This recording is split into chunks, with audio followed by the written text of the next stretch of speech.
Hey, what's going on, guys? Today's video I'm going to be showing you how to repair your electric charger or whatever head that has a ground with it as well. This can work for anything, particularly I'm just doing this on my electric charger.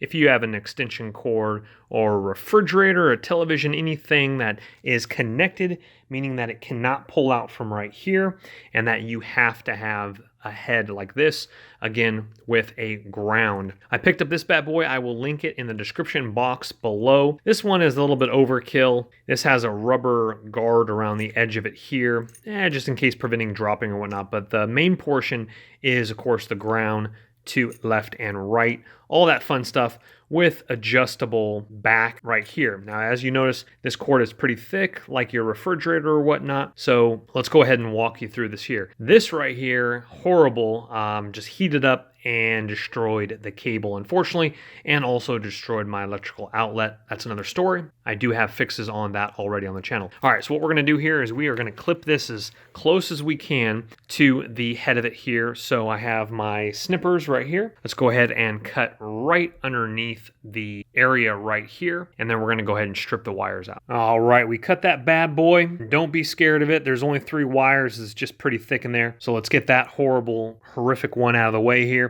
Now, this is going to prevent you from having to pay $300, $200 on eBay for another car charger. I paid under $5, and we're going to be back up and running. Of course, this one is long ways, where this one is 90 degree. I'll try to link some of these as well. If you don't care about that, I don't really care about it. It's just going to stick out a little bit more once everything's screwed in compared to, obviously, this right here. There are some options, and I'll try to link as many options as I can below. Something to pertain to, though, this is rated up to 15 amp 125 volt, as we can see right there, and my car charger is up to 12 amp 120 volt right there. So we're good to go. Okay, we're gonna go ahead and work backwards a little bit, but this is kind of almost the finished product here. I loosened it up here, and the reason being is I need my electric car charger before I finish this video.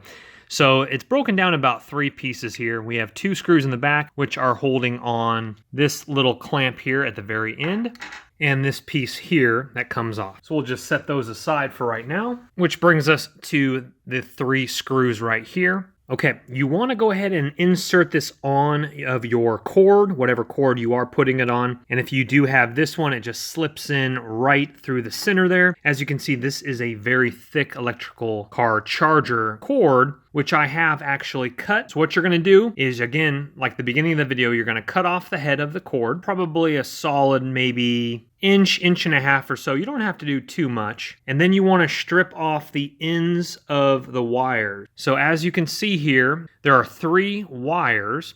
There is a black, which is right here by my thumb. There is a white right here. And on this side, there is a green. Now, you're going to have 3 if you have a 3-prong plug, which is hot, neutral, and ground. So this process is very fast. So over here on the left side, if you're looking at your ground down here, this is the left side here. You're going to come over here and you're going to see a silver, I repeat, a silver chrome screw. That is going to be for your white wire, which is going to be your neutral wire right here. And again, you don't have to strip it very much, and you can pick up some wire strippers, or if you're very careful, you can use a razor blade as well for that. So after the top of the wire is stripped off, you're going to go ahead and loosen this up. It won't come completely off. You can try if you can, but mine didn't. So I just loosened it up all the way. This little bracket here will pull back, and if you can slip it all the way in and back around, that's even better. I was just able to shove it straight in, and I didn't go too far in, so it's not touching any of the plastic back here, as you can see there. So again, so it's sticking in, and so it's not touching that front plastic, just in case if it overheats or whatnot. And then you just screw it down, so it just smashes the copper wire right into the gold area, as we can see right there. Okay, then we come over here to the right side. Again, the ground is always below. So we've taken care of the left side, which is our white neutral. Now we're coming over here to our hot. That's the right side. And we've done the exact same thing. Strip the wire, put it in, again, underneath this ridge right here, and smash it on in there like that. and tighten it down, I should say, not smash it in. And this screw is gold, so you know that one is hot. That's going to be on your right side again. That one is gold. Okay, coming down here to the ground, which is going to be the very bottom, which is going to be this one here. This is the green to green.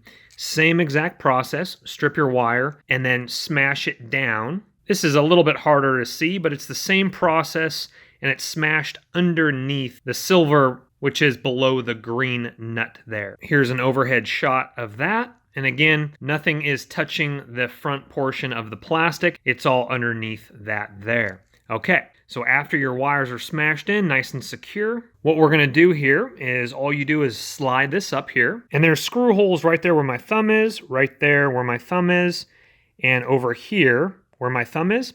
So you want to go ahead and line those up with the 3 screws and then screw those tightly in. Once the holes are lined up correctly, it will actually seat into the plastic a little bit here, as we can see there. There's a little bit of a lip there, but it's looking really good. Now you go ahead and tighten those screws up and then put on your bottom 2 pieces there. And I just put my screws on the top where my little barcode scanner is, but you can do it either way. But you'll know you'll do it properly as assembled in Mexico, or these little notches here are that direction, and so is that, so it lines up like that. And we are looking absolutely fantastic. I've used this for about a half week now. No issues, no overheating. It's absolutely fantastic. Now, if you have had an issue with a burnout electrical socket, you will need to be replacing that. So like I mentioned, I do have some burned out electrical sockets, and that's the reason I replaced this in the first place. So do not use an electrical socket like this. Go to a different one. And I actually already have videos about how to replace these. One video is for GFCI protected outlets, and one is for a non-protected outlet. So those videos are on the channel already. Thank you guys so much for watching. Hopefully it has helped you. Smash that thumbs up button if it has, and please share it, especially in the electrical car community, so people aren't replacing $200 chargers. They're replacing it for under $5. Look for the parts in the description box below again if you do need those. Take care, guys. We'll see you on the next one. My name's Chris. Take care. Bye-bye.